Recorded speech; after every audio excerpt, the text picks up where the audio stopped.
Somebody turned on a light. It's a faraway light. But I don't have to be alone in the dark anymore. My head hurts. Somebody's here with me. Easy. Lie still. Tell him it hurts. Why can't I talk? Doc, look at me. Look at me hard. See it in my eyes. I need somebody. It hurts me. Help me. He came to a little while ago. Seems to be in a lot of pain. He'd be letting you know it, too, if his jaw weren't bandaged so tightly. Let's control the pain. Quarter grain MS every 4 hours, more often if necessary. Yes, sir. What's happened to me? What am I doing here? When I don't even know where I am. You gonna be all right, Doc? Taylor, every chance in the world. It was a pretty tough job, though. He must have been right on top of that grenade when it blew. He was. How's he gonna be, Doc? In time, as good as ever. That's good enough. Nothing but clean sheets from here on in, Taylor. You're gonna be okay now. Taylor? Who's Taylor? So he's okay now, so what? What about me? What about me? I don't know my name. You. Talk to me. Act like I was alive, not just somebody with eyes and no name. Think of a name. Taylor. Think of another name. There must be other names. Taylor. No. Taylor. No. Taylor. Taylor. Taylor. Taylor.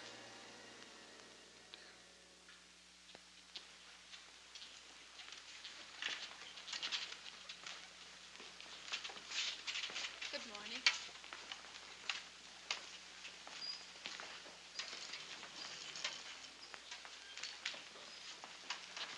Good morning. It is one, too. One of Honolulu's finest summer mornings. Why not take a look at it? Come on, try. See that tree? There's one just like it outside my window back home. I'll bet there's one you remember, too. The doctor said that you're to sit up for a while today. Your jaw is knitting beautifully. The wires will come out in a day or two. When you get tired, rap on the nightstand. It won't be long before you'll be able to call for me. I'll bet that'll be a relief. I'll call, all right. I'll yell. I'll want to know why they call me George Taylor. Who's George Taylor and who am I? For all I know, that's the first tree I ever saw. Still, that's what it is. That's what I call it. They call me Taylor. So for all I know, I am Taylor. I gotta take time. Work on it. Time to think. Hard. Now I'm tired. Where's the nurse? The nightstand. Rap on it. What's that? A wallet. Must be my wallet. Yeah. There I am again. That's me, all right. Good old George Taylor. How have you been, George?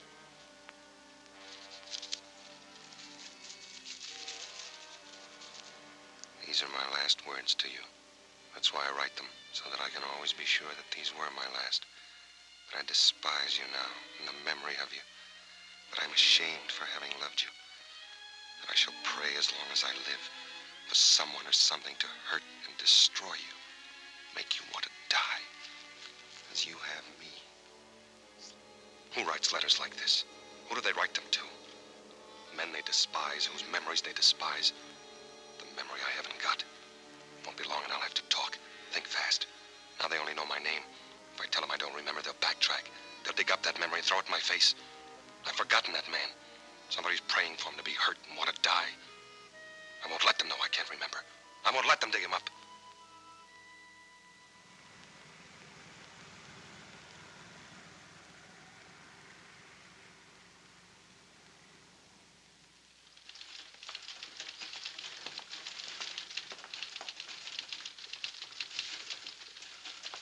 Taylor George W.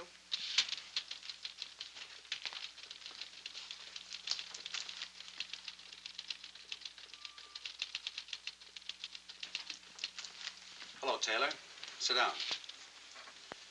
You're now in the process of being separated from the armed forces of the United States. We feel that you have a right to know the answers to a lot of questions you may have about yourself and how you'll fit into civilian life. Those questions need not necessarily be restricted to the GI Bill of Rights, employment, insurance, and such. Oh, by the way, before I forget, your sea bag, it's been located. Any change in your civilian address? My civilian address. I could ask one of the boys to drop it off. Maybe I'd better pick it up myself. Well, why wait around? It might be this afternoon, it might be a couple of days. I imagine you'll be wanting to get back to Los Angeles. We could have it delivered to the Martin Hotel. Will you be going back there? Martin Hotel in Los Angeles, yes. I'll be going back there.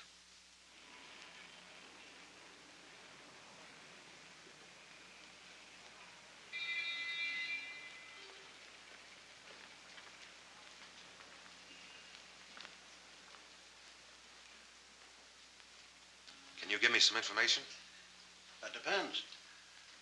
A man named George Taylor lived here 3 years ago. It must have been in January. Did he give an address he had before he came here? Or did he leave a forwarding address? We're not supposed to. It's kind of important. Yeah?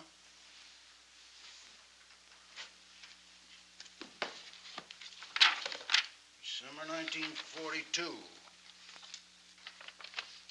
January 1943. T. Taylor. Did you say George Taylor? Yes. Afraid you have the wrong hotel, son. There's no George Taylor in our books. Well, maybe it was November or February. This runs through from July to July, and there's no George Taylor. I'm sorry, son. What's the matter? Aren't you feeling all right? Yeah. I guess I just made a mistake. I thought, I see you got the Purple Heart, and I thought that maybe... No, it's okay. I don't suppose you've got a vacancy, have you? Well, we're all filled. Always one or two. Thank you. Our bellboys are all out of the Army, but they still ain't convinced they won't get jobs as bank presidents. It's 618 straight ahead as you get off the elevator. Thank you. And I'm sorry about not finding your friend.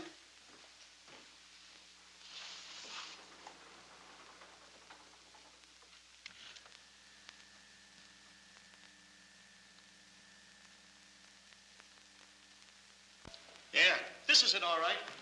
That'll be 1360 storage charges. 3 years and 7 months it's been laying here. Another 5 months and it's been sold for the charges. That's the longest I ever heard of anybody checking a briefcase. Even a trunk. Unless it had a body in it. Hey.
Thank you very much, sir. Come again. And I'll be sure and send that uniform.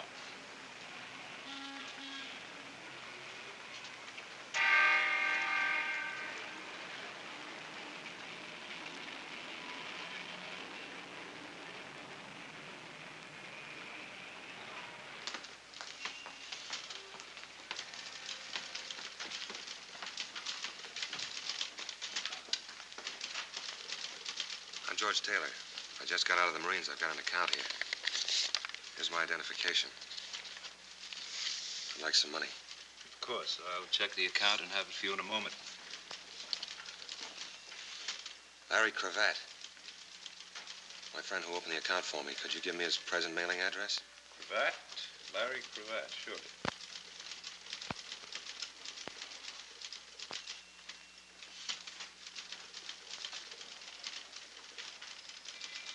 If you will pardon me a minute, Mr. Taylor. Anything the matter?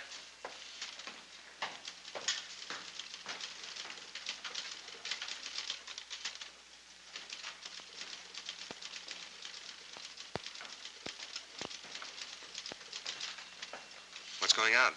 Isn't the account all right? It's perfectly all right, Mr. Taylor. Well, if you need any more identification, I have my discharge If you paper. just wait a minute. Wait? For what? If you don't mind, there's some questions we'd like to ask you. Questions? I don't get it. It'll just take a minute, Mr. Taylor. It'll have to be some other time.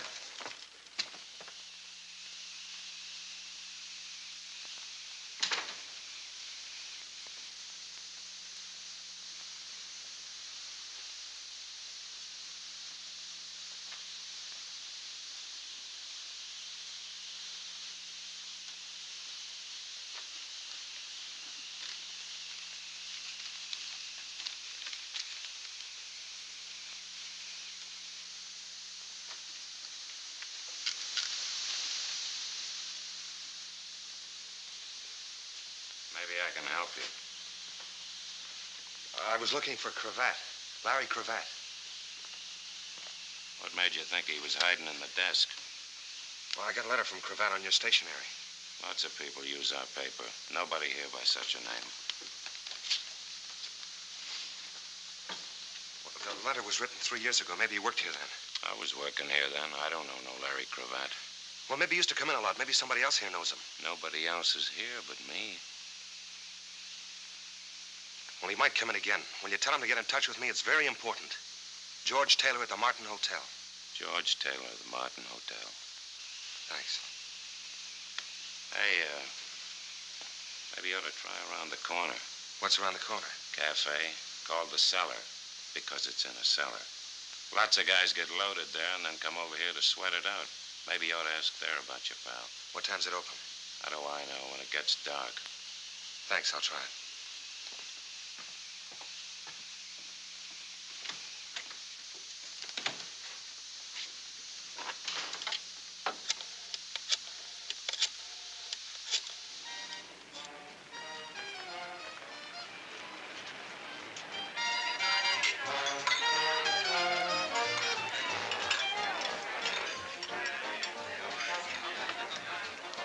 Larry Cravat come in yet, honey? Larry Cravat? I'm sorry, I wouldn't know. Thanks anyway. Good evening, sir. Mr. Cravat's table. Mr. Cravat to the Surique. See. I'm very sorry Mr. Cravat has no reservation this evening. Well, you might have forgot. I'll wait for him at the bar. Thank you.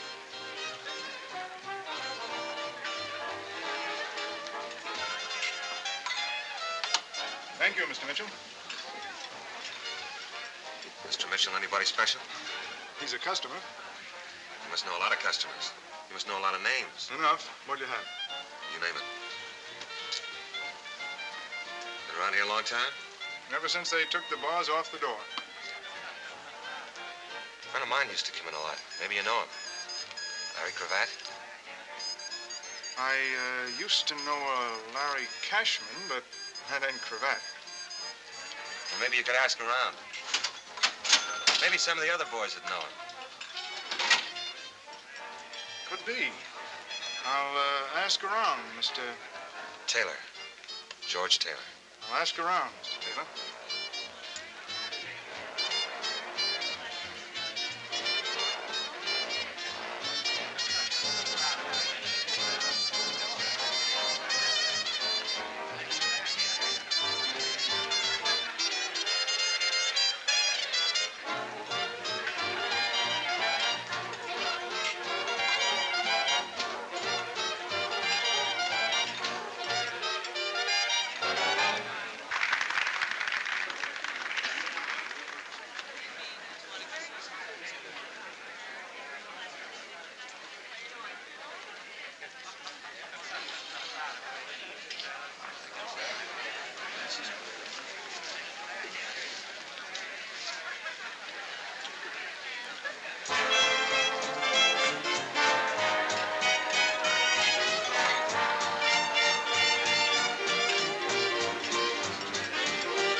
You forgot to knock. I can explain if you'll let me. Out. Not right now. Get out of here. I'm sorry. Suppose I yell the roof off. And I'd have to stop you. I bet you'd try at that. You know, I can't make up my mind whether this is a pitch or you're some kind of a nut. But if this is your idea of a pitch, then I know you're a nut. Who owns this place? Who wants to know? I do. This and a half a dozen other spots are owned by a very nice guy named Mel Phillips. He keeps me working. You got a match? He must keep a lot of people working. All kinds of people. Sure. Busboys, waiters, captains, cooks. Characters that sit around on bar stools waiting for me. Is that supposed to make sense? What do you think? In about 2 minutes, a bouncer is coming back in here with no sense of humor. He's a foot bigger than you in all directions. That's what I think.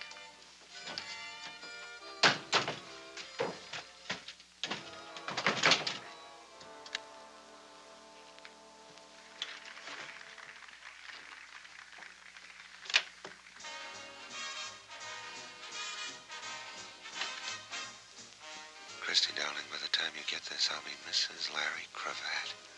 Mary.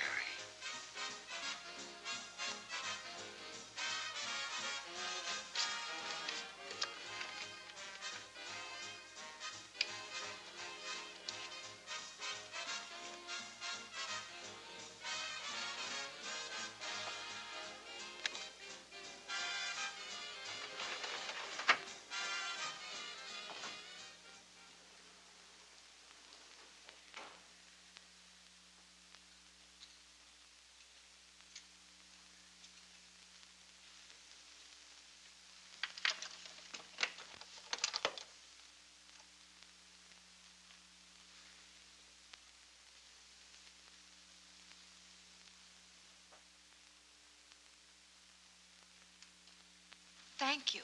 How terribly gauche of me. Not at all. Do you happen to know when Larry will be back? Larry who? Thompson. Larry Thompson. He's my uncle. He lives just down the hall. Sorry, I don't.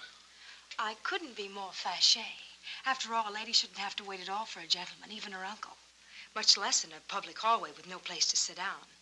To wait for Larry. There's a place to sit down in my room. How nice of you to suggest it.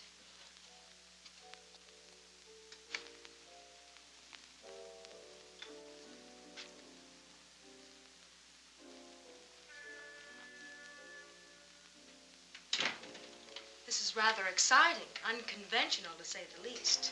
Haven't you got a French word for it?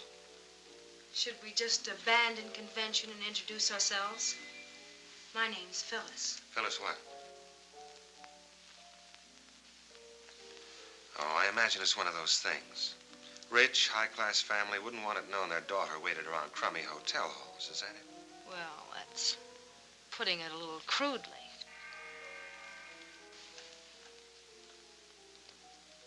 Not too rich and high class.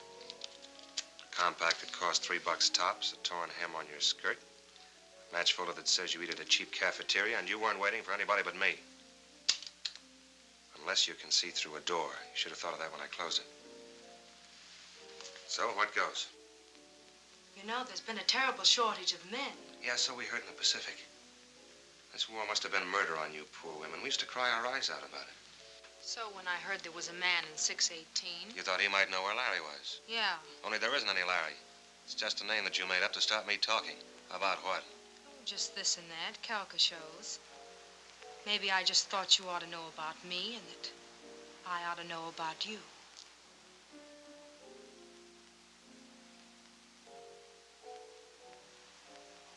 Did you have fun? I've had more fun drinking a bromo seltzer.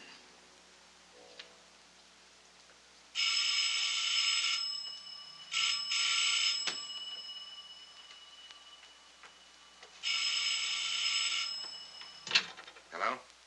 This is the barkeep at the cellar. I got that information you wanted about that certain party. About Larry Cravat? We're closing up now. You come down here, I can answer some questions. You can answer one right now. Who told you where to reach me? I'll wait for you. Come in the front way. Yeah, but I never told you where I...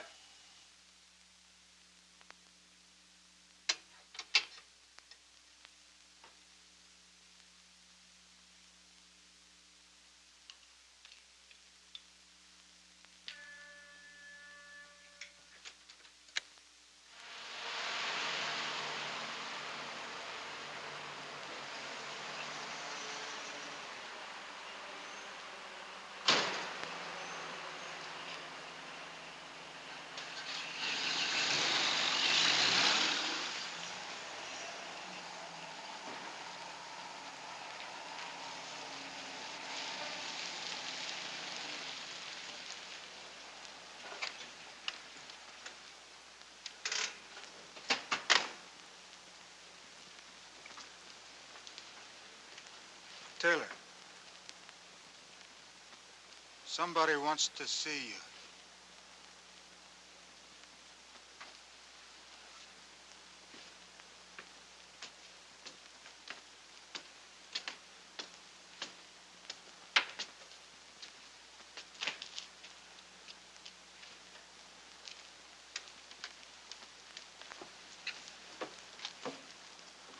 How do you do, Mr. Taylor?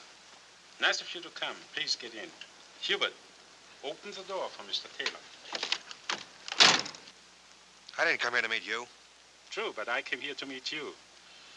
Professor Einstein, to the contrary. There is just so much time, and every moment gone is a moment gone. Please, step in. Why? Get in the car. The bartender was paid to call you, to arrange this rendezvous. He has long since gone home to his wife, his bed, and his racing form. You and I have much to talk about. What, for instance? Are you being stupid, Mr. Taylor, or stubborn? What, for instance? I can't believe you're stupid. Larry Cravat, then, for instance. What about Larry Cravat? That was going to be my question to you. You tell me. Come. Sit beside me and we tell each other. I'll listen from here. Not stupid, but stubborn.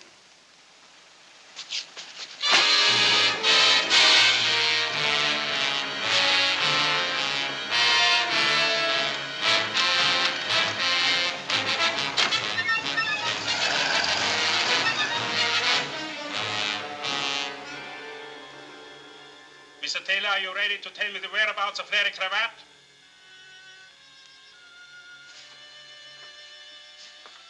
Then will you tell me why you want to know? I'm just looking for him. He's my friend. Larry Cravat has no friends. And you have to stop looking for him. Mr. Taylor, do you understand? You have to stop looking for him. Take him out of here. Dump him someplace. Where, boss? There was an address in his pocket. 723 Gramercy Place. Take him there.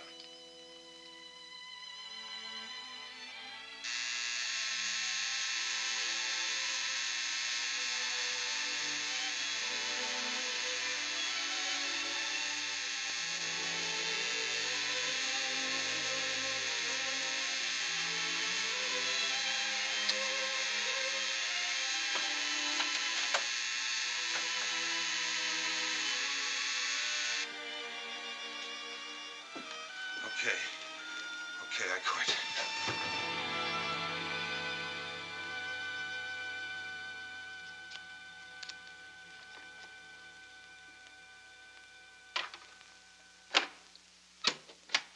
Now what? How does the inside of your mouth feel?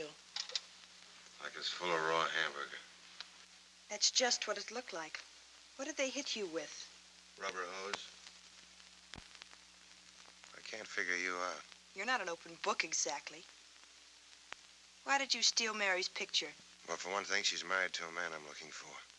She's Mrs. Larry Cravat. If you even knew Mary, then what you just said is as dirty and rotten as anything I've ever heard. I don't know her, but if she's Mrs. Larry Cravat, I want to. You can't. I've got to.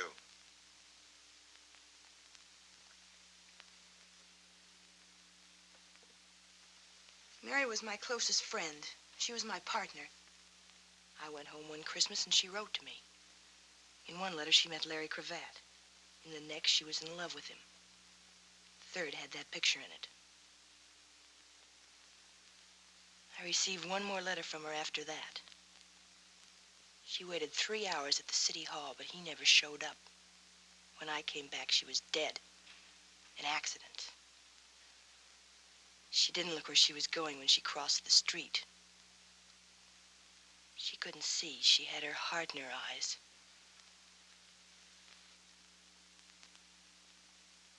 I'd like to meet Larry Cravat someday.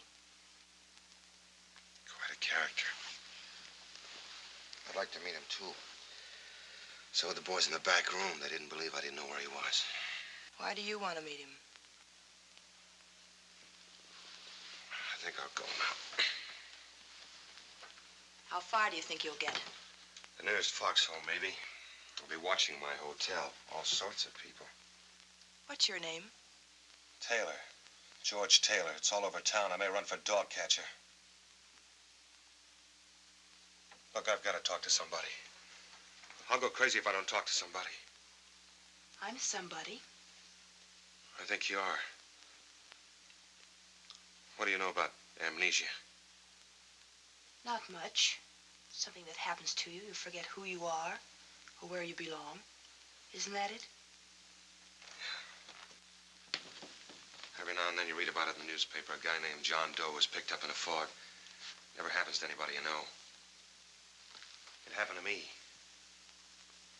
Yeah, for all I know, I might have been born 6 months ago. It's a joke because 6 months ago I woke up in a hospital. It's where babies are born, in a hospital. Only this was different. It was in the South Pacific, and it was in the maternity ward. My jaw was wired. I couldn't talk. I couldn't ask who I was. I nearly went nuts. Then I found my wallet. There was a letter in it. No name, no signature, just a letter. It told me about myself. It told me good. And then I lived with that letter. It went around in my head like a crazy squirrel on a hopped-up treadmill.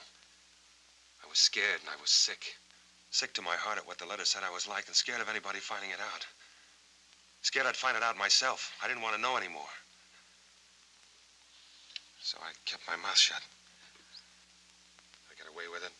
Got my discharge. And I thought maybe I could start with a brand new score pad. But you can't just throw away. How many years of living? I don't even know. Do you know what it's like, Christy, to be alone in the world? Really alone in the whole world. 1 billion people, and every one of them a stranger. Or what's worse, not a stranger. Somebody maybe who knows you, hates you, wants you to die. Then last night I found another letter. This one was from Larry Cravat. Said he was my pal. Imagine I had a pal. So I started looking for him. That was this morning. Since then I've been chased by hoodlums, beaten up. That's quite a pal you're looking for. I can't be choosy. He's the only one I've got. It's like that joke about the crooked gambling house. He's the only one in town. So why don't I go find another town? You mean run away and hide? Why not? Sure. Why not? So I'll be alone for a while. It won't be for long. I'll make up a story for myself. I got away with it before. I can do it again. I'll go where people will believe me, where they'll leave me alone, where I won't have to answer questions and ask them. As long as you believe yourself and leave yourself alone and not ask yourself questions. I'm tired of being pushed around. The war's over for me. I don't have to live afraid anymore. Except when you're by yourself and alone. I've got to find that guy. Even if he's the healer of the world, I've got to find him because he knows about me. What am I going to do, Christy? You'll keep swinging. Something's got to break. Who's that? Take it easy. Maybe this is the break. I forgot to tell you, I phoned Mel Phillips while you were out and asked him to come over. Why? Because I want him to beat you up some more.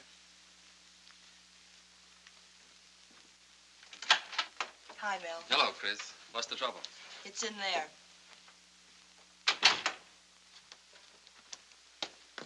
George Taylor, Mel Phillips. This is the character I phoned you about. The one that keeps falling through doors with me on the other side. Hello, Taylor. Hello. Some hot coffee, Mel? Thanks, Chris. No sugar. I know. I understand your trouble started at one of my places, the cellar. Do you want to tell me what happened? It's all right. You may have heard I don't like that sort of thing. I've kept the hoodlums out of my clubs, and they're going to stay out. I'd appreciate you telling me what happened. It's all right. Forget it. I called Mel before you told me about things. Thank you, Chris. If you make up your mind to stay around, I'm sure he can help you. All right, Taylor, will you help me? There's a reason I was so late getting here, Chris. The police called just after you did. One of my bartenders was found in the vacant lot. They figure he was dumped out of a car. Which bartender? John. Is he the one I talked to? I asked him if he knew a man I was looking for. After that, he set me up for the two characters that chased me into Christie's room. And who was the man you were looking for? His name is Larry Cravat. It's beginning to bore me. Larry Cravat. It's funny, I think I know it, but I can't place it. What does he do? I don't know. Whatever he does, he seems to keep pretty busy. Why are you looking for him? I just want to find him. Private reasons? They're good enough. Well, anyway, there are two of us looking for him now. There are more than two of us, Mr. Phillips. The police, for instance? Maybe. Any reason why we can't go ask them? They might want to know who's asking and why. Which takes us back to the private reasons. Look, Taylor, if I go to the police, and I probably will, don't worry about my bringing you into it. I appreciate that. I could put you in touch with a friend of mine. He's a police lieutenant. His name is Kendall. He's an all right guy. He'd keep it off the record. Thanks, just the same. Do what you can, though, will you, Mel? You know I will, Chris. That's my boy. You'll have me believing that. Look out. So long, Taylor. So long, Mr. Phillips. Thanks. Not at all. Good luck. Good night, Chris.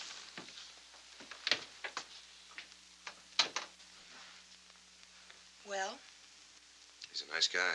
That's the only kind I know. Except me. I'll go get some sheets for that couch. I can't stay here. Why not? I won't need any sheets. This will do fine. Well, then, I'll see you in the morning. Don't forget to look under your bed. Lock your door. I'll do that.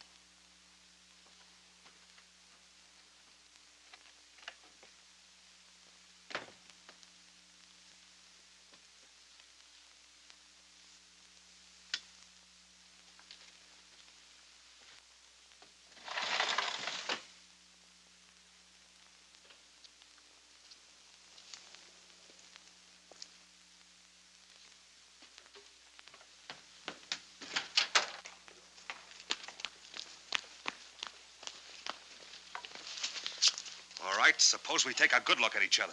Let go of me. Who told you to watch me? Who sent you here? Who? Sent me here? I've lived 3 blocks away for 17 years. Just because I stopped under a tree to light a cigar. What are you, crazy? Funny it had to be that tree. And it's pretty late to be taking a walk. What's so funny about that tree? Suppose I work nights, and when I come home, what business is it of yours anyway? Why don't we call a cop and let him ask the questions? Sure, let go of me or I'll call a cop.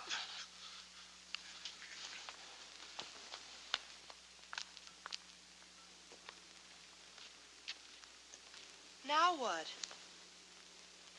I can't play along like this anymore. I'm getting the jumps. Chasing shadows. I'll be hearing noises next. Christie, call up Phillips, will you? Tell him I want to talk to that police lieutenant. Kendall.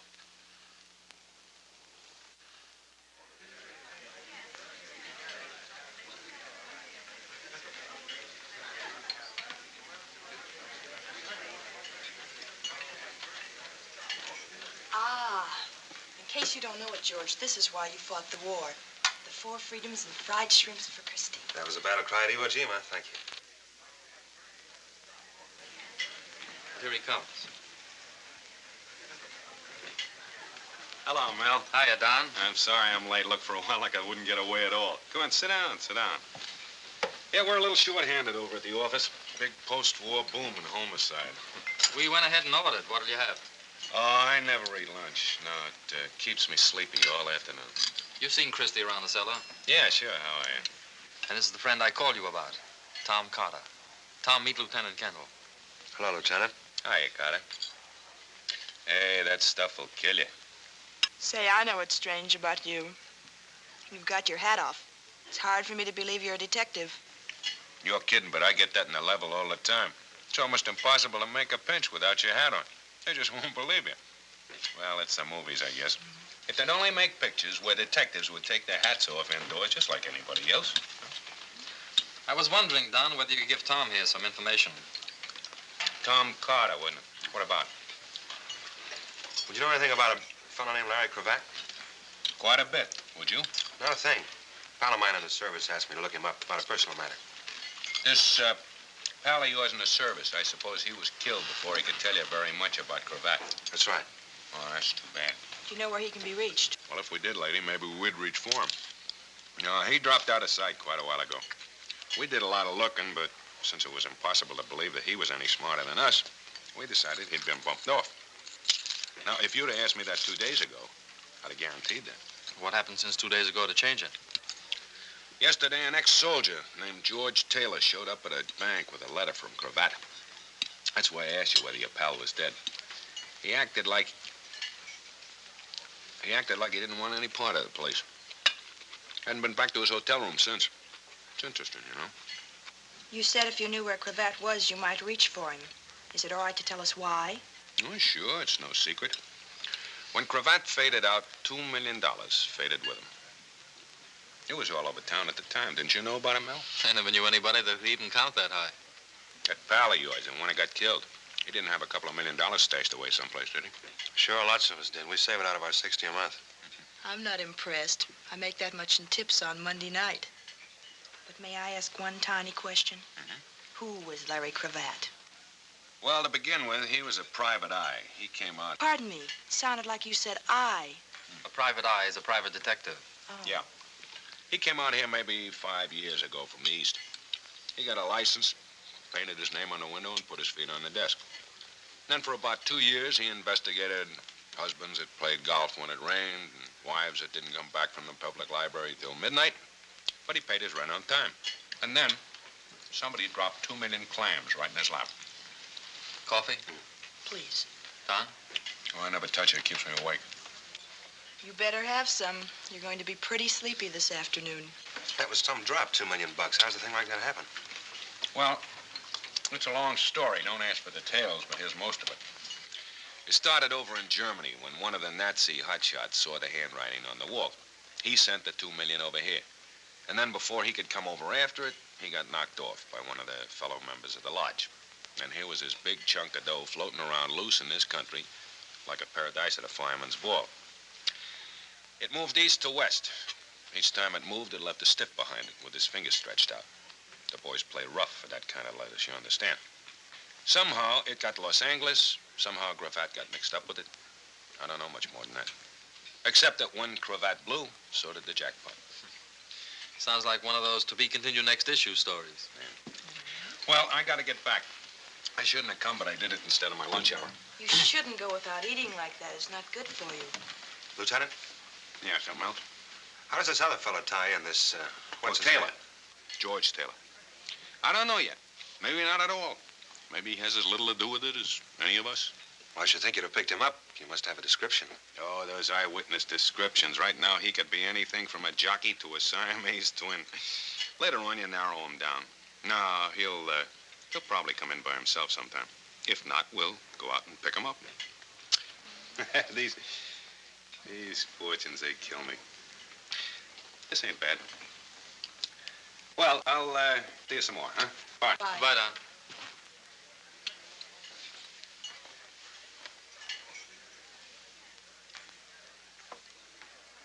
Not bad at all.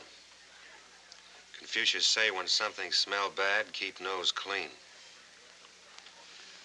Boy, I certainly fooled him. I told you he was a smart cop. He was a hungry cop, I'll say that much.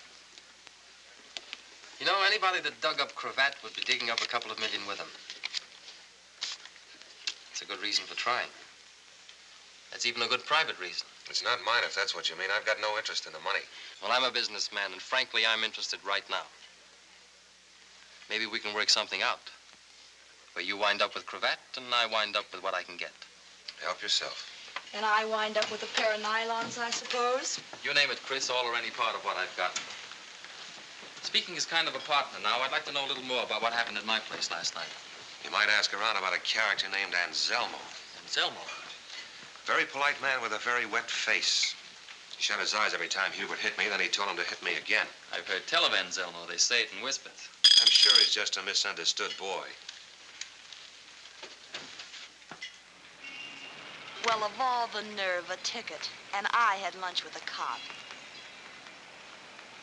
Seems somebody left a note for you.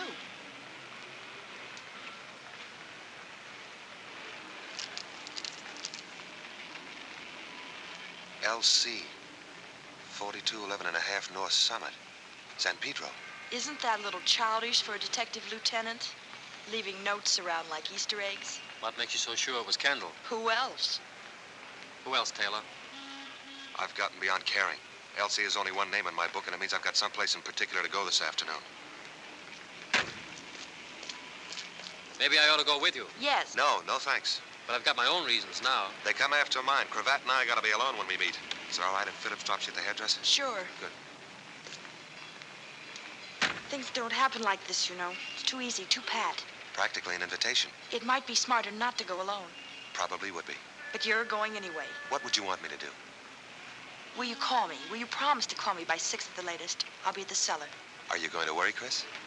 This is my car you're driving with 4 new tires. They don't grow on trees, you know. Tough guy. Sure, I'll call you.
So, what's on your mind?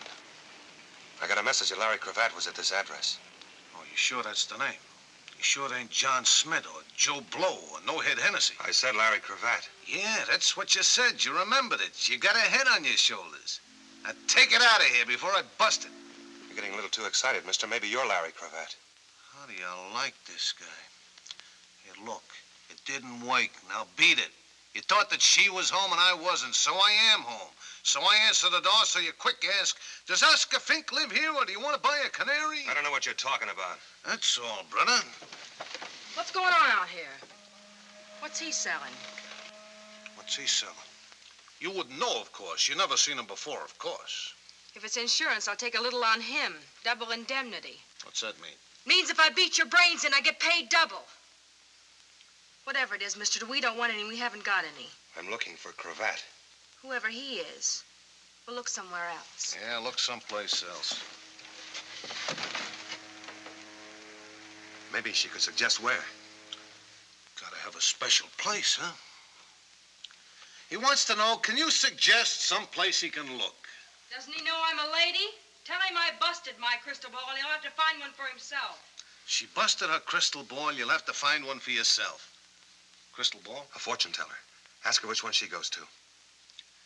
Which one do you go to? Crystal Ball's a fortune teller? Tell him I never use them, and he can go look on Terminal Dock, and if he doesn't find one, he can jump off it. She says, go look on Terminal Dock and then jump off it.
There seems to be a feeling of mistrust in the air. I wonder why. Have you come for revenge, Mr. Taylor? Do you perhaps have a revolver or some other lethal weapon with you? I turned all those in when I got this button, Anselmo. I'm as surprised as you are. If you are. I am, believe me. As for you, what would you do if I were to call Hubert? I'm not a hero, Anselmo. I'd run like a deer. Then you have my word. He will not molest you. A mere figure of speech, my word is worthless. What are you doing here? I was told to come. By whom? Phyllis. Phyllis? We were closely associated at one time. Professionally, of course. Dear, loyal, sentimental little Phyllis. Come sit here, Mr. Taylor. There is a vast difference in comfort between these chairs and those upon which our clients wait for a consultation. Besides, the lighting effect will set the proper mood of mystery and intrigue as we talk. What about the lighting effect in my eyes last night? What about the beating I took? I wish with all my heart that I could take it back. Another figure of speech. You haven't got a heart. True, but I've got a brain, and it was stupid of me. I apologize. Please, sit down. What do I get, my palm read or my horoscope? Let us use cards, Mr. Taylor. Let us place them face up on the table. In this case, an imitation crystal ball. I'll listen for a while. At the present time, young man, I am nothing more than a small-time chiseler. I say this frankly and bitterly because I do not wish to be a small-time chiseler. It's a humiliating position. Still, it's better than being an honest man, which I would find intolerable. I was once a great thief and a magnificent scoundrel. I had my reverses, who has not? And I will omit the story of my descent to my present squalid condition. It would only bore you and incriminate me. I waited and worked day and night for a chance to come back. 3 years ago, I had that chance in my hands. Name a fantastic sum of money, Mr. Taylor. $2 million. You've put one of your cards alongside mine. Thank you. As my hands closed on it, the money disappeared like that. And with it, a Mr. Larry Cravat. So understand my position. For 3 years I have lived in this stink, waiting for some hope, some word. Then yesterday it came. From a Turkish bath, from a nightclub. I approached you, you were reluctant. You wouldn't say why you were looking for him. You didn't know why he wrote to you, Why the $5,000 deposit? Not even where he was. Mr. Taylor, I had to make you understand that there was nothing I would not do to find Larry Cravat. I got the idea. I understood it the second time I passed out. But I can't help you, Anselmo. I don't know any other answers than the ones I gave. That I do not believe. Is this where we sent for Hubert and his rubber shillelagh? Mr. Taylor, I do not even have to know where Cravat is. I want you just to communicate with him for me. I can't. I wouldn't know how. That I do not believe either. Since your arrival, there has been considerable activity connected with him. You cannot be unconcerned with it. You cannot be without some contact, some connection. And supposing I could reach Cravat, what would the message be? Phyllis, darling. You look like a couple of witches. What cooks? How thoughtful of you, little one, to send dear Mr. Taylor to me. Stop talking like Bela Lugosi. How did you know where to find me? I didn't know I was going to find you. I got a note that said Larry Cravat was at 4211 and a half Summit. I don't get it. From whom was the note? I don't know. And don't try to beat it out of me. I don't know. Why would anybody want to tie me in with Larry Cravat? Anybody. I can think of somebody who would have every reason in the world. Mr. Cravat himself. Did you know him? We just met. I was going to know him a lot better. Anselmo. The professional relationship which I mentioned earlier. We are still partners, Phyllis. Are we not? Don't start that now. Don't try to mix me up. Till you called me yesterday, Cravat was a name in an old phone book. You sent me after Taylor. All right, I went. After all, I'm smart, Anselmo. You think I'd bring him down to that dump if I were on my own? Do you think I'd send him to you? Sit down and listen. I was about to give Mr. Taylor a message for Larry Cravat. Then you do know. I said, listen!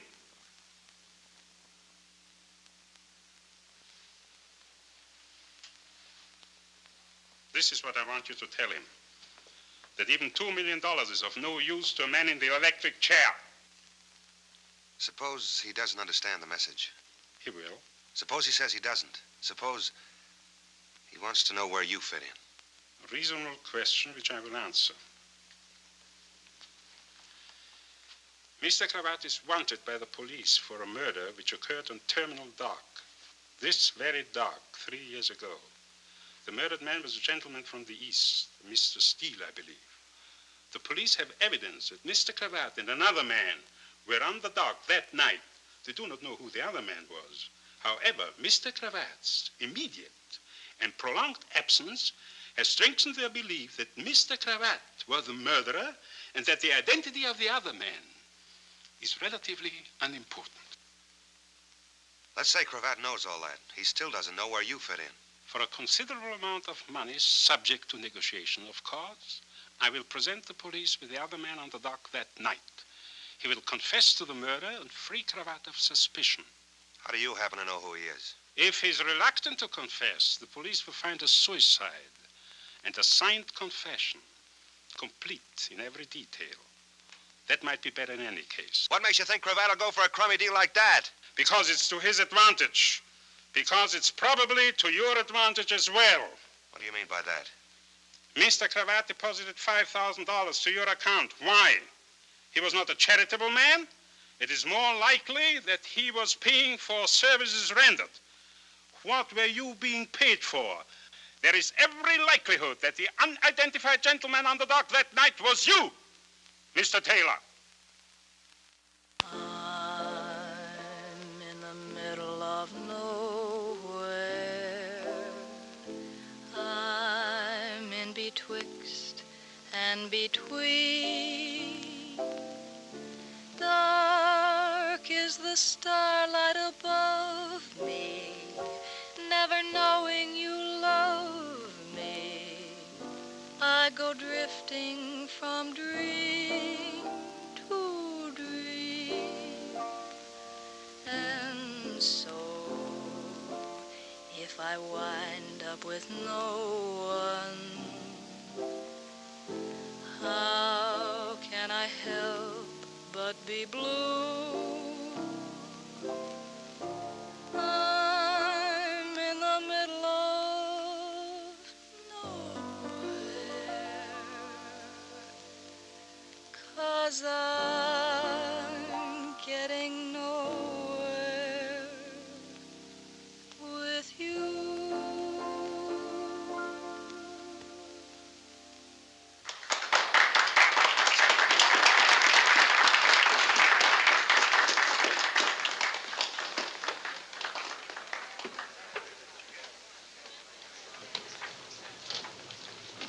Sit down and play for the boss.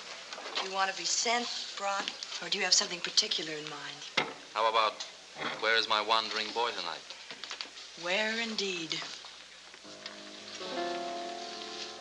Christy, who is George Taylor? Just a boy. A wandering boy. Kendall was in to see me about him this afternoon. So? He asked a lot of questions I couldn't answer. Kendall doesn't work out of the Missing Persons Bureau, you know. He's homicide. He steals fried shrimps. He wants to help, and so do I. You asked me to, remember? What kind of trouble is Taylor in? It won't make any difference to me. Maybe it will. Because maybe it's murder. He called me. It's a murder that happened 3 years ago. Cravat was mixed up in it, and George thinks maybe he was too. Thinks, maybe? He's not sure. He's got no way of knowing. I don't understand that. Well, don't try, but believe me, he hasn't. I'll believe you. Where is he now? He phoned me a few minutes ago. He's been down at the harbor trying to find out all he could about it. There was a witness to the murder. A man who used to work on Terminal Dock. A man named Conroy. Conroy. Nobody's quite sure what happened to him. George found out where Conroy lived. He's gone to his house. Why? To get some answers to some questions. Makes sense to me. Not to me. Taylor doesn't make much sense to me. Taking a beating to find somebody he doesn't know, running down a 3-year-old murder. Christy, who is he? What's his angle? Where do you stand? Like always, my 2 feet firmly planted in the air. Take my advice and stay away from him. Don't get involved. In any way. Confucius say when something smell bad, make new friends. When something smells bad, believe me, it's in the air like an earthquake. Don't stand too close, Christy. Don't get hurt. In any way. I'm the girl with the cauliflower heart. You think. You're as tough as a love song. You've got your face turned up and your eyes closed, waiting to be kissed. Might not be a kiss, baby. Open your eyes and look around. That's mighty fine advice, Mel, and I'm beholden to you. There's only one thing wrong, though. What? I'm nuts about the guy.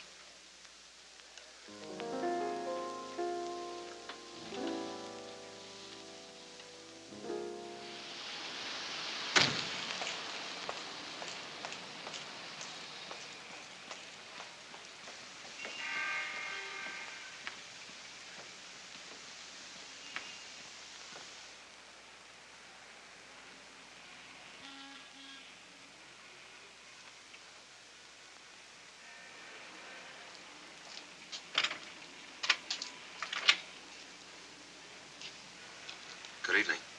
I wonder if I could talk to Mr. Conroy. Come in.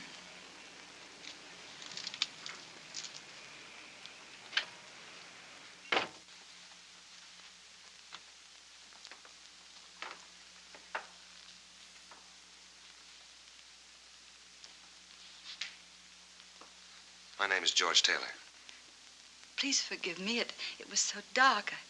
I wasn't expecting... For a moment, I didn't know you, George. You've met me before? I said I was sorry. Oh, sure. That's all right. Well, won't you sit down? Could I get you something? No, thanks, really. What about Mr. Conroy? You're being very formal, I must say. Father's better, thank you. Better? At least the doctors keep telling me so. I haven't asked for some time. I went for so long, and they kept saying the same thing. There are signs of improvement. But it's been so long. How long? Ever since his accident. 3 years. His accident? 3 years ago. I keep forgetting.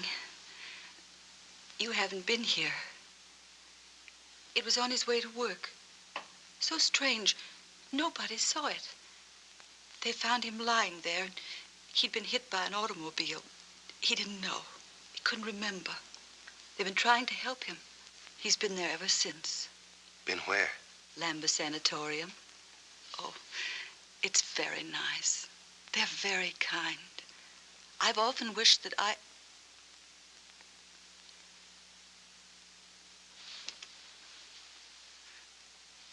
Memories have a way of getting stuck together like pages in a book, haven't they? The story in the paper that morning. A man had been murdered. Father read it aloud to me. I thought that very odd. He seemed pleased and happy. There was someone, he said, who would make us rich, and I would have a new dress. I'm afraid this one isn't very pretty. The man who was going to make you rich. What was his name? I don't remember. Was it Larry Cravat? It was so long ago. I don't remember things well, really. Only certain things. It's so funny. They seem to shine like little lights, and everything around them is dark. You said the Lambeth Sanatorium. Did I? Didn't you? You're going away now. I've got to see your father. You've acted very strangely. Well, I didn't mean to. It's just that I... You haven't even called me once by my name. It's Elizabeth, in case you've forgotten. I'm sorry, Elizabeth. But it's been such a long time. Yes, it has. And things change, don't they? In time. But time doesn't change. It goes on and doesn't change. I know, because I've watched it. The nights, days, nights are always the same. Dawns are always gray, and the days can have different colors. But the nights are black, and they're all empty. No. Only people change. They grow old and ugly and pitiful. Don't stare at me like that. I'm no concern of yours. Really, I'm not. You don't know me. Don't worry. I never saw you before. I lied. I made believe.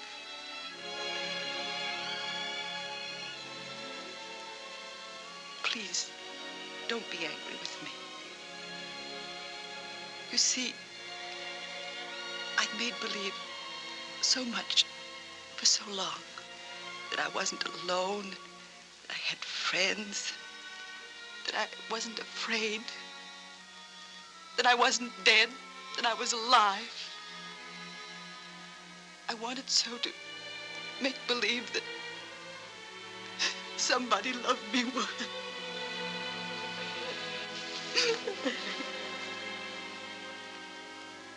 I know a little bit about being lonely.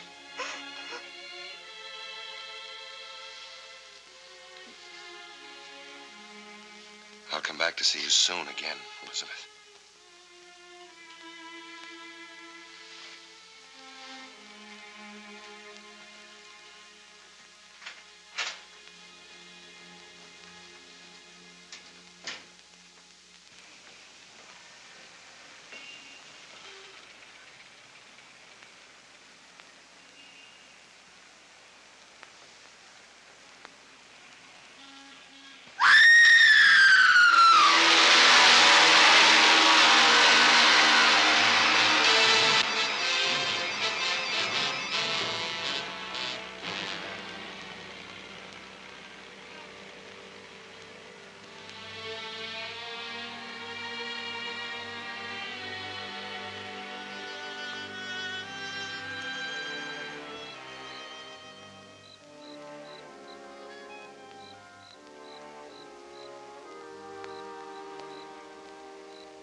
Good evening.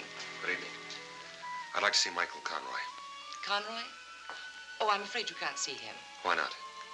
Well, for one thing, it's after visiting hours. Well, I'm his nephew. It's very important. We consider our rules important, too. For another thing, Mr. Conroy doesn't have visitors. Well, he wants to see me. I've been away in the service, the Marine Corps. He doesn't know that I'm back. It'll be good for him to see me. I'm sorry, but I'm not authorized to make exceptions. Then who is? Perhaps if you'd apply in writing. Well, I want to see him now. Who do I have to convince? I'll speak to Dr. Grant.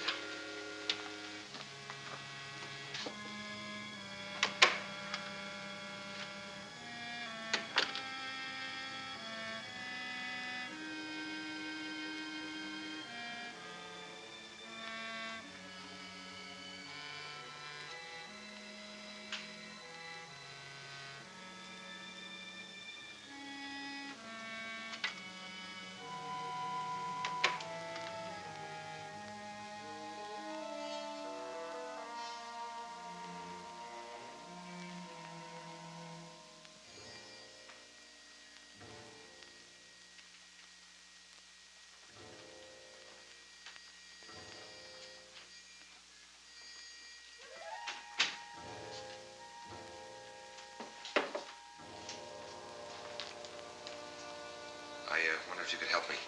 I'm looking for Michael Conroy's room. Michael Conroy. Dr. Grant's given me permission to visit him. Nobody ever visits him. Look, just tell me where his room is, will you? I'm a very good friend of his.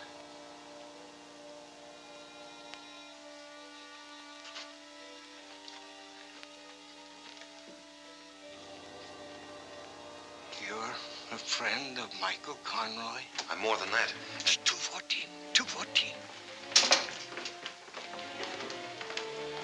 How dare you wander about the corridors of this sanatorium by yourself? The door was open. I was just curious. That's not true, Doctor. The door was closed. Tom, see that this man leaves here at once. What about Conroy? Why can't I see him? Because his condition does not warrant. Why not? What is his condition? I'm his nephew and I have a right to know. You are not his nephew. And if you know Michael Conroy at all, you must also know that for the past 3 years he has been insane.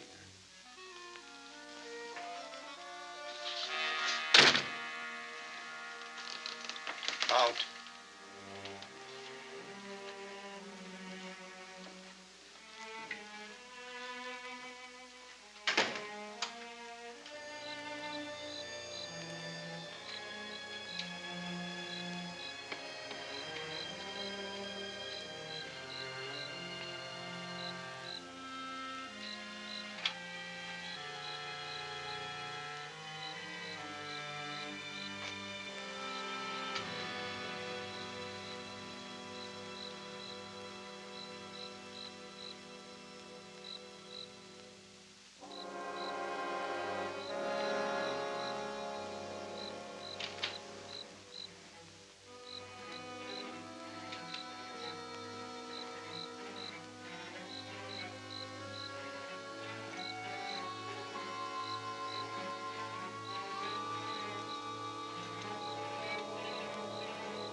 truck.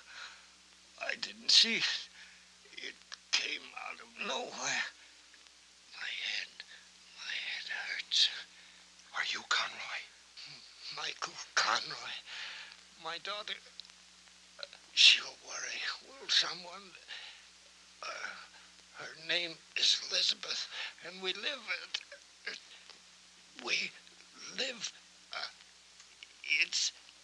it's on my draft registration card. Your draft registration? Imagine an old duffer like me. Still, you can't tell. The war's very young yet. Sure. Sure, it's only 1942, isn't it? Back.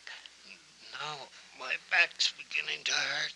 Conroy, the other night, a couple of nights ago maybe, a man was murdered on the dock. You saw it. Yes, I saw it. Do you remember who did it? Was it Larry Cravat? I heard the shot, and then another shot, and I was afraid, and I hid. There was some running, and then there was quiet. Just a man lying there, and he was dead. And there was a suitcase. He dropped it. Who dropped the suitcase? One of the men who ran away. Larry Cravat? I hid it under the dock, up in between the pilings. Nobody ever goes there. He'd have to pay me for it. I'd be rich. That was clever of me. You said Cravat was there. Which was he? Did the three men arrive together? The one with the suitcase, did he do the shooting? Conroy, look at me. Was I the man with the suitcase? Did I do the shooting? Look at me.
Hello there. Can I talk to you for a minute? Well, it is a little late, but come in.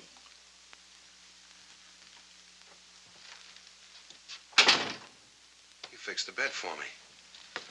Well, as a matter of fact, what with the housing shortage and all, I left my name at the USO in case any soldiers or sailors... You've been waiting up for me to come home. I just thought... Anyway, there's some sandwiches over there with their toes curled up. They're for you, too.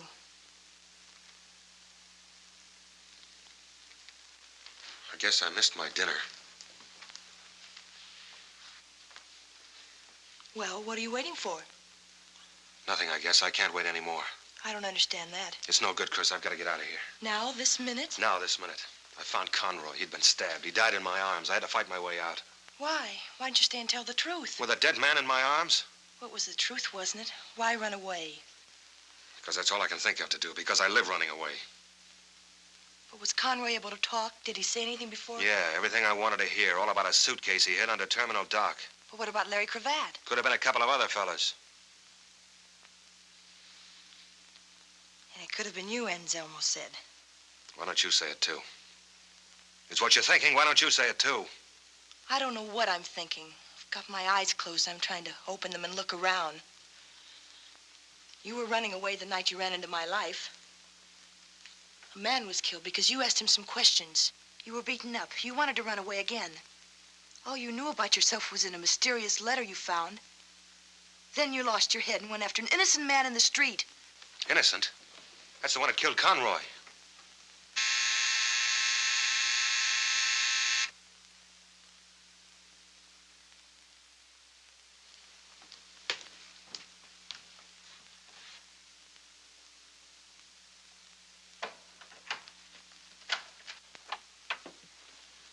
Hello. Hello. I've come for George Taylor. You must be a little mixed up. This is my house, and I'm not George Taylor. You haven't even got the right sex. Nobody can say you haven't. Thanks. You know, it's a little late at night for playing games. I'm kind of dopey when I get waked up. I guess I'm getting old. I don't see how you do it. Still dressed, even your shoes, the light's still on. What do you say we don't try to mix each other up? Here's Taylor here. They're both in the kitchen, he and Adolf Hitler. You'll get promoted for this, Lieutenant. Yeah, it's a good one. I guess I was a little stupid about that, Taylor. I figured he was getting pushed around, didn't know who by.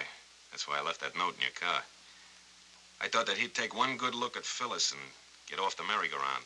I'll tell him if I see him. No, don't. It'd just make him feel bad. See, it looks like he killed a man tonight, a man named Conroy. Well, I'm sure glad he isn't here. I'd hate to pick him up here. That way you'd be mixed up in it. Newspapers, all that. Those maniacs with the flash bulbs. Well, if you do see him, tell him I'll be down at the station for a couple of hours yet. If I see him. Yeah. Good night. Good night. Oh, one more thing. You know, you ought to keep your car in the garage. It isn't good to leave it out all night like that, with the motor so hot.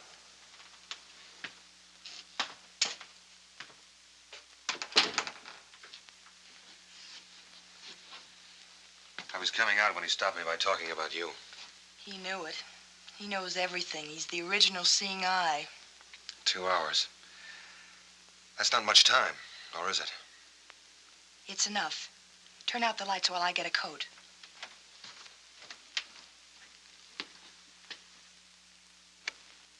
Where are we going? On a treasure hunt. After a suitcase under Terminal Dock. You're not. You're staying out of this. Remember what Confucius said. Now you listen to me. If it turns out that in your whole life you ever killed anything bigger than a horsefly, then I'm crazy and I want to be locked up. Tell that to Confucius. Chris.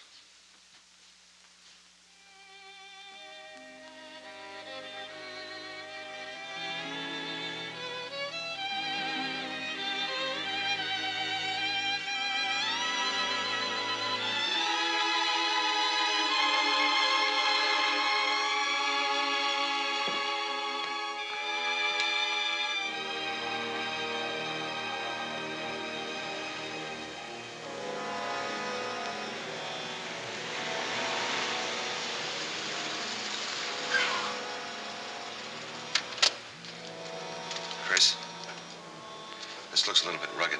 Maybe you better take the car and go home. Come on.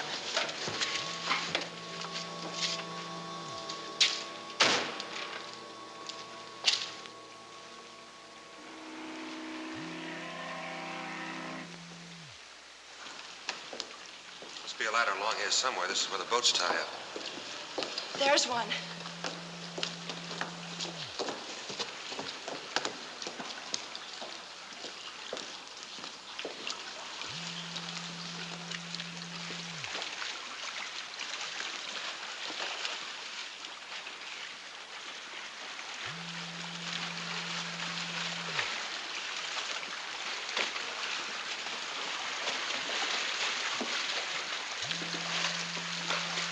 If I were hiding a suitcase under here, I'd put it as high as I could and as far in as possible. What do you think?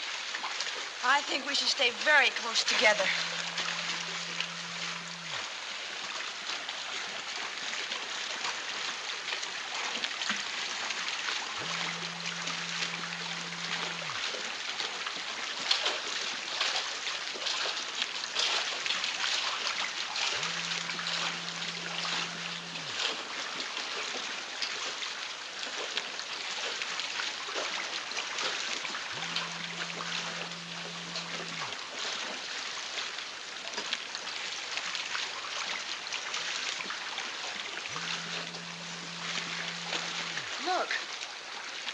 I see something. I'll go see.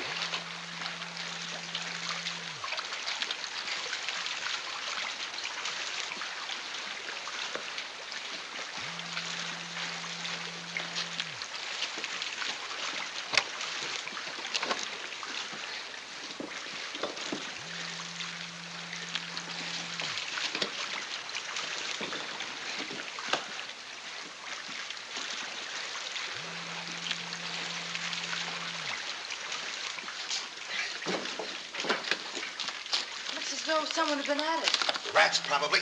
There's some things I'd rather not know if you don't mind.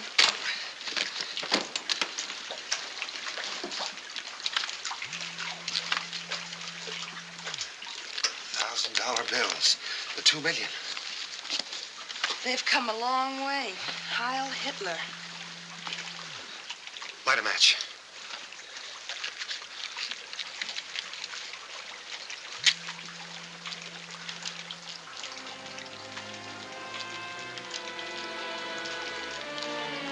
Light another one, quick.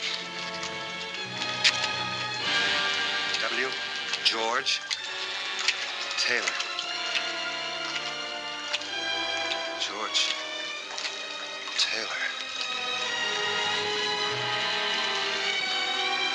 George Taylor. Meet Larry Cravat. Larry Cravat. George Taylor. I won't bother trying it on. I don't need a memory to figure this one out. A murder, a couple of quick changes, clothes and name, and then the hideout. With a brand new war on, what better place than the service? This doesn't prove anything, you know. Then maybe you ought to read this letter now. The one I found in the hospital, the one that told me... Here, read it.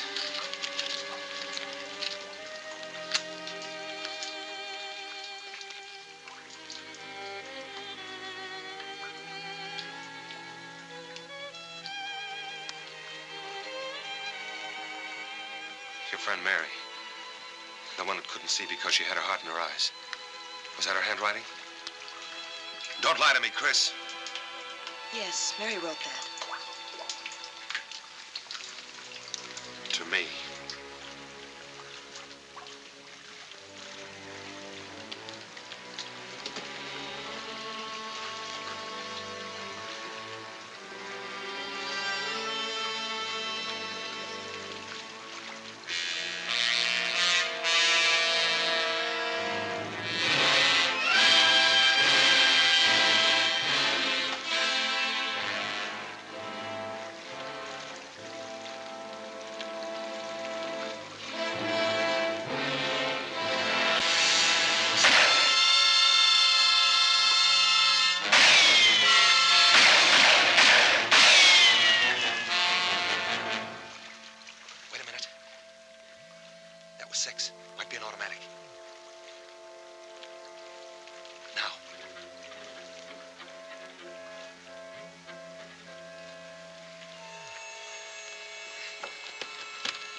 Don't hold on to me. That way we're one target.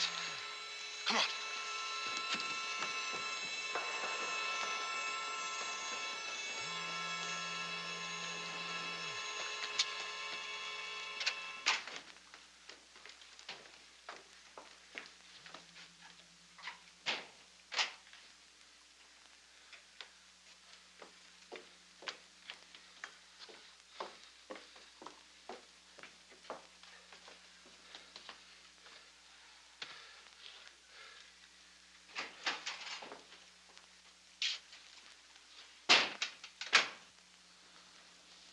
Something else I've got to get used to. Jumping out of my skin every time a door opens. Try to remember. Try to remember, George. Larry.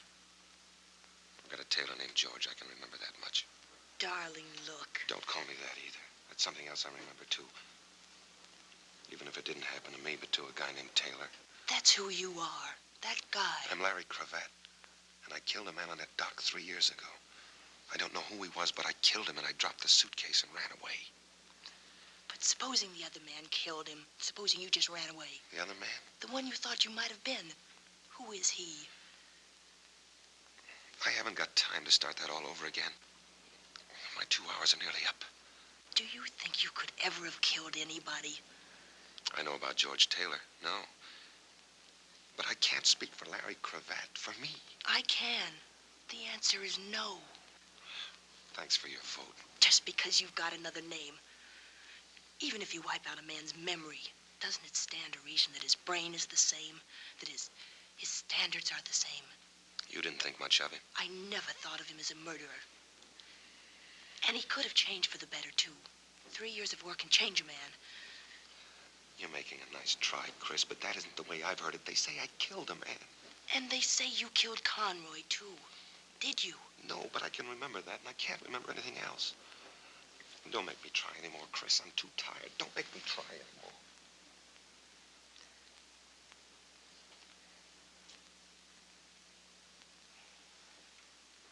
I'll get you a cup of coffee.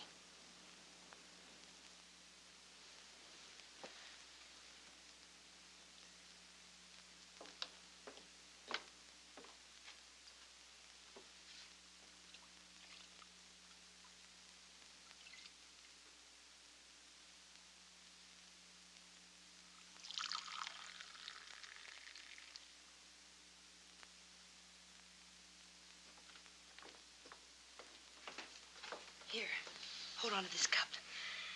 Let's see if we can't make some sense for once. Now, George, everything that happened to you happened because they thought you could lead them to Larry Cravat. Why? Because they figured Cravat had the money. Right. And when Anselmo told you Cravat was a murderer, he said that because he wanted to make a deal. For some of the money, he'd clear Cravat. Yeah. And he didn't even insist on seeing Cravat. So if I'm the only contact between them and $2 million, they certainly want to keep me alive. Yet twice tonight somebody tried to kill me. Why? Because you were getting close to something more important than $2 million. You were getting close to whoever murdered that man on the dock 3 years ago. Shh. Chris, honey. Honey, listen. Conroy was crazy for 3 years. They staked out a man to watch him, to wait for him to be well enough to talk. Then I got to him. They tried to kill me before I could. When that missed, they had to kill Conroy. They couldn't take the chance. They sacrificed the money to shut his mouth for good. The way it turned out, they brought the poor guy to his senses long enough. What are we going to do about it? We're going to go trade in Larry Cravat on a murderer. Come on.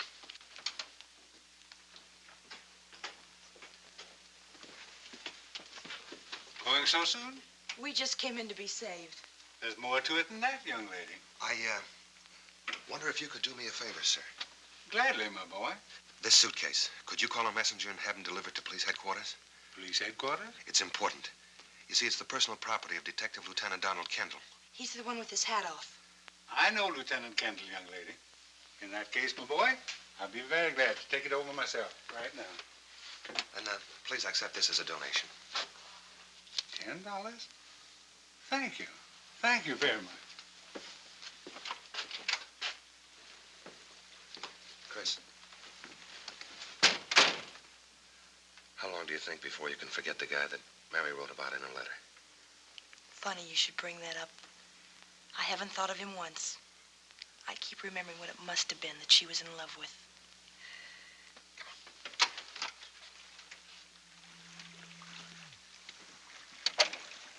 Where are we going? To a fortune teller. Why a fortune teller? To get our fortunes told. Well, if it isn't Hubert. Can we drop you anywhere, Hubert? We're gonna walk. Walk? Which way? Straight ahead.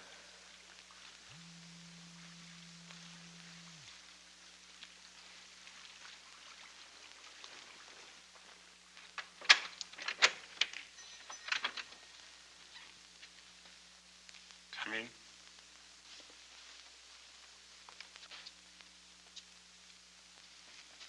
Oh, it looks a lot more cheerful in here. What's happened to the Fu Manchu lighting effects?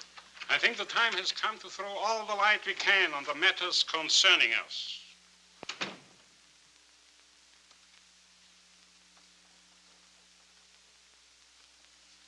And who is the character with the hair? This is a Miss Smith. I get it.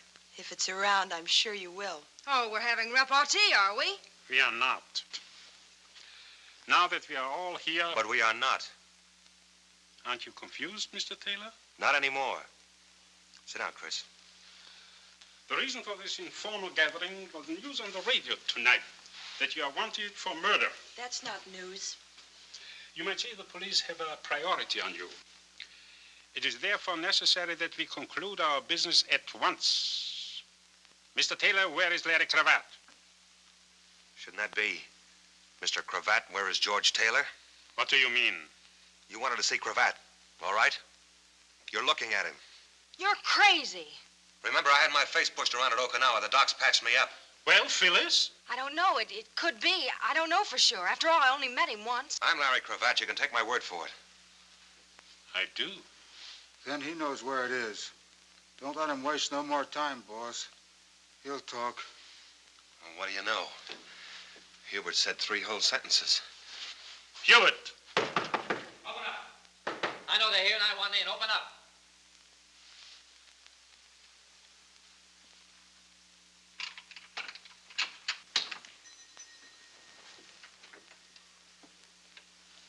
Hi, kids. I haven't had the pleasure. The name is Phillips, Mr. Anselmo. And your name is Phyllis. I've heard about you, too. She's a well-known society girl. I called your house when I got the news, Christy. I've been all over town since looking for you. It's a good thing I remembered your mentioning, Anselmo. Now that you are here, Mr. Phillips, why are you here? Because you wouldn't have a quorum without me. And because I'm an important stockholder in $2 million. Are you going to stand for that? Perhaps. At any rate, before any more partners arrive, I suggest you continue what you were saying, Mr. Cravat. Cravat? Bring him up to date, Chris. Secrets. I'll take the proposition you offered me, Anselmo, with one slight change. And that is? I don't want a fall guy.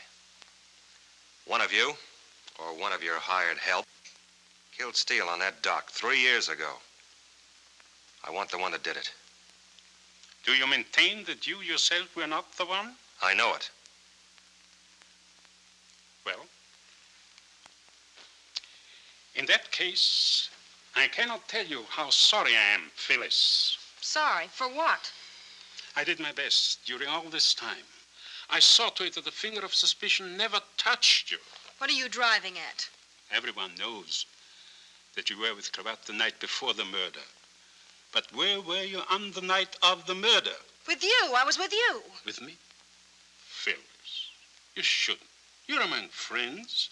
Hubert was with me all that night. Was she here too, Hubert? No, boss. What is this, some kind of a gag? You're smart. You can tell a cheap frame. This is a laugh. Then laugh this off. That you were seen on the dock the next morning. That you were nervous and upset. That you threw something into the harbor, something that glinted in the sun. People will swear it was a gun, Phyllis. Well, here's one you could swear to. You and that big tub of lard. Baby don't get framed by your kind. Your kind come a dime a dozen. That accent don't score with me, and I'm not paying your bills. Look it up in one of your books, Anselmo. There's a dead bartender the cops want to know about. Hold it. Get over there. You too. I want the money too, but not that bad. My car's right in front of the door. Get in it.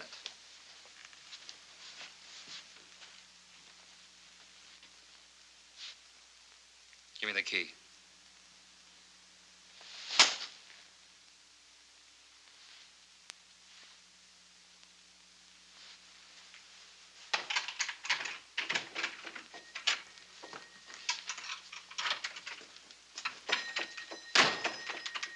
No, gentlemen, no. There's no time for that. I doubt whether there's even time enough to get out of town. Phyllis, darling. The jig is up.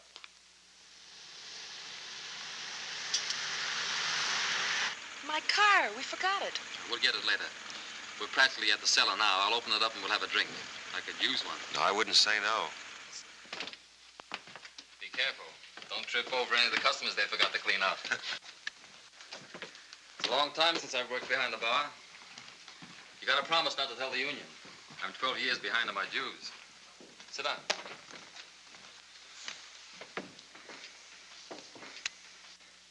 Stop me if I'm repeating myself, but you're a very nice guy, Mr. Phillips. Forget it. I guess I owe you quite a bit. You owe me nothing. Whatever I did for Christie. You've acted like an idiot from the beginning. And the prize was walking into that setup back there. He couldn't help it. I didn't want to. You see, I figured that all of them except one wanted nothing but the money. And that one wanted me dead even more. Because if and when I get my memory back, I'll know that he killed Steele that night. I figured he'd make some move. Some attempt to get me alone, even to get me out of there. He had to get you alone, didn't he? Away from the others so he wouldn't show his hand. So they wouldn't know that he... I'm sorry you're in this, Christie. She's not in it. Did you know all along that George was Larry Cravat? Not until tonight. I never met Cravat. Steele had come up from Arizona to bring me the $2 million. I'm in a good spot to slip big bills like that into circulation. Steele didn't know me. We were to meet on the dock. Cravat heard about it somehow. He met Steele, convinced him it was me, and got the money.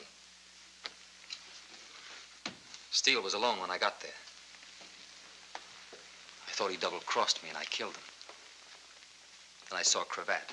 I shot once and missed. I never saw him again. Conroy saw it. And you tried to have him killed with a truck. Same thing you tried with me tonight. It wasn't very effective. It missed you completely. And he wound up with his mind affected. He doesn't worry me now, though. No, the little man with the glasses took care of that, didn't he? The one you staked outside Christie's house to watch me. Did you send him after us tonight under the dock? I didn't know you were under the dock. His orders were to get you wherever and whenever. I've thought about you a lot, Cravat. For 3 years, about you and the money you stole from me. You're going to be a poor man now, Cravat. A dead man's a poor man. I got you into this. Stop it. Little Miss know the right people. I couldn't leave you alone.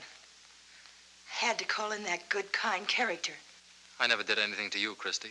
You're doing all right now. Why didn't you stay out of it? I told you to. I warned you. The answer still goes. I know you're nuts about the guy. But it's too late now. She's got no part of this, and you know it. It's too late. But maybe it isn't. I'm sorry. You don't know why we were under the dock. Do you want me to tell it? Or Christie, maybe you'd rather believe her. Is it that important? I thought it was. Finding out whether the $2 million I hid there 3 years ago was still there. Was it? Every brand new $1,000 bill. I thought you got away with it. And you thought a lot of it must be gone. Not a cent, Phillips. It's all there. $2 million. Nobody in the world will know you've got it except Christie. That's the deal. Christie for $2 million. No sale. Well, what can she do to a smart operator like you? Go to the police? It's her word against yours. I'll be gone. They think I did it anyway. Conroy, too. All she can do is repeat herself, and pretty soon nobody's listening. It's no use, and I won't have it. $2 million, Phillips. $2 million. Where is it? I'll take you near it. Then Christie goes free, and I'll take you to it. This can't be a phony. I'm in no position to work one. I couldn't have planned it. I didn't know this was going to happen. Where do we have to go? Back near the dock. Okay.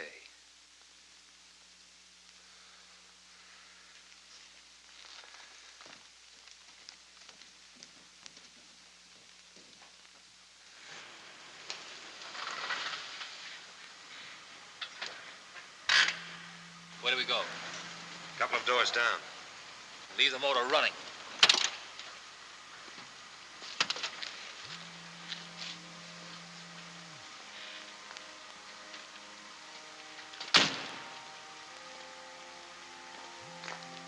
Okay.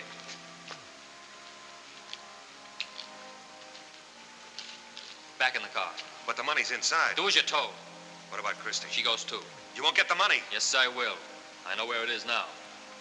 I'll come back for it later. Get in the car, both of you.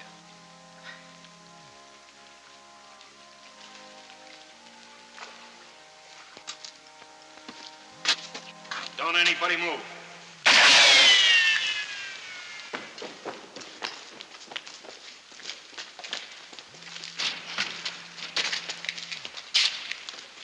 What's it look like, Mac?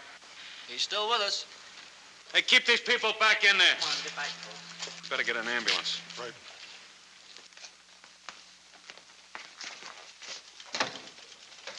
Get that stuff copied as soon as possible. Yes, sir. Did Phillips tell you everything you wanted to know?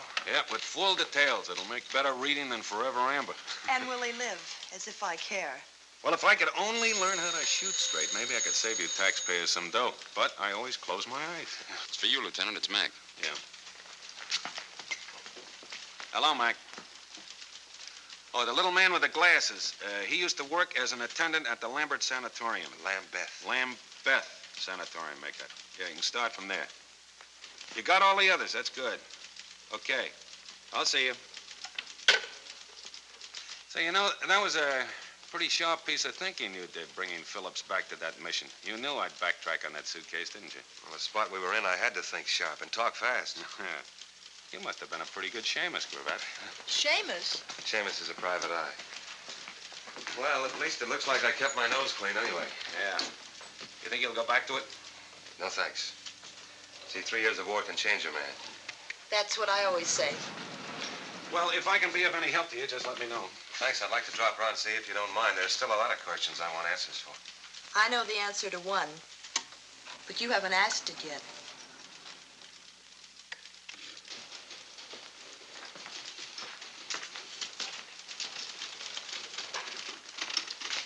You know, Moskowitz, have you ever wondered why a detective keeps his hat on all the time? Can't say that I ever thought about it, Lieutenant. I found out why tonight. You see, if you have to shoot a man, you don't want to be holding a hat in your hand. Seems that the movies are right.